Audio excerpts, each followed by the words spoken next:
Les bébés pleurent. Les bébés pleurent et puis c'est pas toujours facile de comprendre ce qui se passe pour eux, de réagir. Et puis des fois, ben, ça vient nous activer la colère, l'énervement, l'agacement, puis on se sent démuni, on ne sait pas quoi faire avec ça.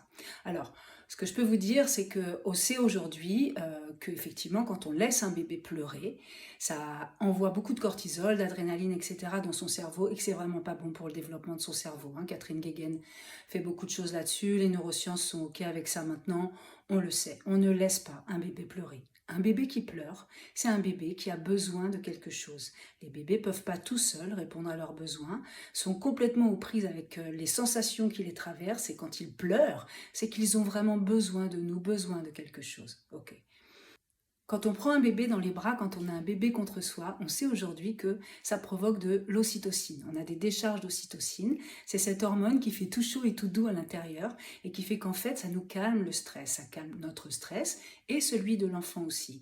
Donc de beaucoup être en contact avec nos enfants, de les porter, de les avoir contre nous, de dormir avec eux, c'est vraiment du tout bon. Alors on entend aussi, oui mais tu vas l'habituer au bras, il fait des caprices, etc.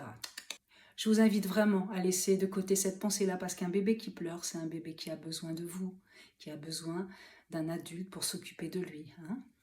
Winnicott disait un bébé tout seul, ça n'existe pas. Ok.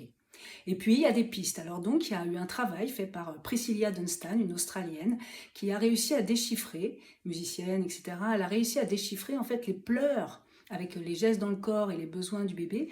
Quel besoin correspondait à quel pleur? Donc elle a fait tout un travail, puis ça a été étudié pendant plus de 10 ans, dans 10 pays, enfin on le sait maintenant, dans toutes les langues, les bébés pleurent les mêmes besoins de la même manière.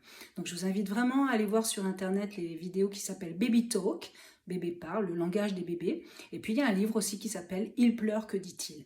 Donc n'hésitez pas à vraiment apprendre à décoder les pleurs de vos enfants. Il y a des choses toutes particulières qui se passent au niveau physiologique. Quand un enfant a faim, il va chercher à téter par exemple, puis ça va... ce truc-là, et ça va faire ce pleur-là qui s'appelle né, et comme ça. Et puis bon, je ne vous décris pas les autres, je vous invite vraiment à aller voir. Prenez soin de vous, prenez soin de vos enfants.